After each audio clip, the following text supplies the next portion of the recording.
So on today's date, shortly before 6 a.m., two District of Columbia Housing Authority officers responded to 410 N Street North Southeast in reference to unwanted guests. Upon arrival, they encountered a gentleman and a lady who were not residents of the building. Shortly after that, it was determined that one of the gentlemen was asked to leave and did not want to leave. So while attempting to place him under arrest, a struggle ensued. Our person who turned out to be a suspect who was arrested pulled the gun and discharged it, taking effect to the officer in the abdomen. A short pursuit ensued after that. Another exchange of gunfire occurred in the lobby area, and then a third exchange occurred outside the building.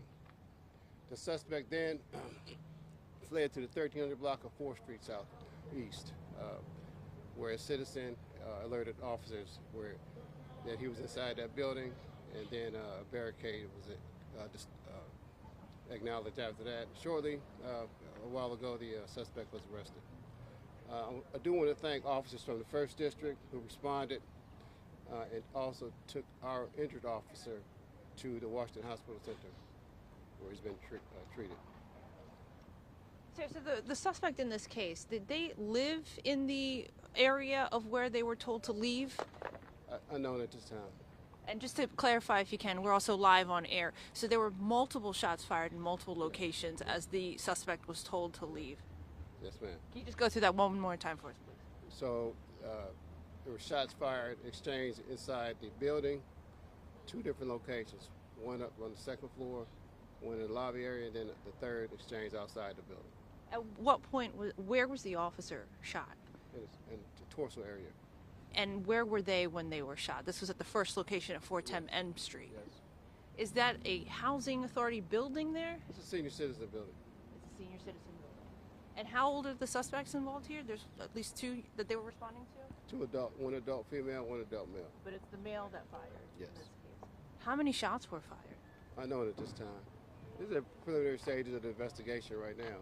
So at this point, we're not going to share anything that's going to compromise the conduct of the investigation. However, the Metropolitan Police Department's Criminal Investigation Division has the lead on it, and so they're actively working the case. Can you tell us how your officer is doing? He's in stable condition. Did they have a vest on? Yes. He did. And hitting the stomach though underneath the vest? Yes. Can you tell us more about the other location where the suspect was taken into custody? It's in 1300 block of 4th Street. It's a parking lot, garage type area. Say it again? 1300 block of 4th Street Southeast, a parking garage type area. There's a private apartment building there. Was the female arrested or taken into custody at all? There wasn't 1 adult female that's arrested. What are the charges at this time? Right now, the charges are pending against the adult male. The young lady is going to be charged with unlawful entry. Sir, can we get your reaction to what's going on in the city? We're, 14, 15 days away from when 3 officers were shot in another part of Southeast. It's very disturbing. The violence seems to be escalating, but it's just a challenging time right now for our law enforcement officers and the community at large. Chief, does the suspect have a known address? Unknown at this time. And as far as the other residents in that private apartment building, what was going on this morning? Were they on lockdown? Can you kind of describe that situation? It was locked down after the shooting occurred, but before that, just early morning hours. And the suspect that was apprehended, was he barricaded inside that parking garage area? I can't describe the scene. But right now, just a parking lot garage area. What was the 2 suspects doing in the first location that they were told to leave and wouldn't leave? We unknown at this time. Can you tell us how you were able to take the suspect into custody? Could you repeat that? Can you tell us how you were able to take the suspect the emergency response team from the Metropolitan Police Department effected an arrest.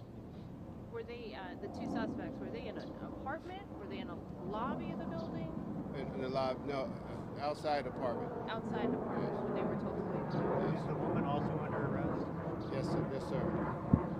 Affected an arrest, did he surrender willfully? Was there some kind of tactic used? Unknown at this time. Chief, is the suspect also at the hospital right now? No, He was not transported? not that I'm aware of, no. What kind of vehicle or weapons were recovered? I know at this time, I don't know if there were any weapons recovered. And do we know if any residents from the senior center were ever involved? Did they ever communicate with these people? Not at this time. This, again, this is the preliminary stages. So we don't know why they were outside that apartment? Not right now, no. So can you tell us more about your member, how long they've been on the force, male, female? He's a veteran member of the force, male. What's veteran? About 6 years. 6 years. Thank you. What is the message you have to your other officers? I mean, we're talking about this is a situation we have seen unfold several times over the last month or so. It's got to be discouraging. What's the message you have for your other officers? Well, this is very disturbing. We're just asking our officers to remain vigilant. This is where we 100%. All agencies are renowned to do de-escalation mode, but however, unfortunately, that people don't think like that. So it's just a sign of the times. Council members, do you have anything you want to weigh in? I know we had talked about just kids going to school, people going to work, constantly seeing the sirens out front. Yeah, no, it's deeply disturbing. It is deeply disturbing that we find ourselves yet again at a scene with yellow tape, with gunshots, shells on the ground. This is steps away from a school where parents and kids expect to be safe. And so I'm thankful for law enforcement, their swift action, identifying the suspect, making an arrest, and now we need to bring those individuals to justice for what they've done. Every day, these officers get up, they get dressed, they go out of their doors, and they put their lives at risk to do their jobs. And so I'm thankful that they were able to apprehend the suspects at this point. But we also have to recognize just really the courage that it takes to be able to do this job. The brazenness of individuals who would shoot at law enforcement in broad daylight in the morning. It's deeply disturbing and upsetting. And Chief, just really quickly, I mean, you're talking about 5:45 in the morning. No other civilians were hurt in this matter, right? That's correct. No other civilians were hurt. Chief, did you say where the officer was struck by gunfire? In the torso area. Did you recover any firearms? Nope, not as yet. Do you believe it's a handgun or a rifle involved? Looks to be like a handgun was involved. Thank you so much, sir. We appreciate it. Thank you very much. Appreciate it. Can we, it's Chief Reese? Thank you, sir. All right, guys, if we're still on air, you heard it there. Chief Reese with DC Housing Authority telling us that their member, a male veteran officer shot in the torso, stomach area, did have a vest on, but is expected to be okay, stable in the hospital right now.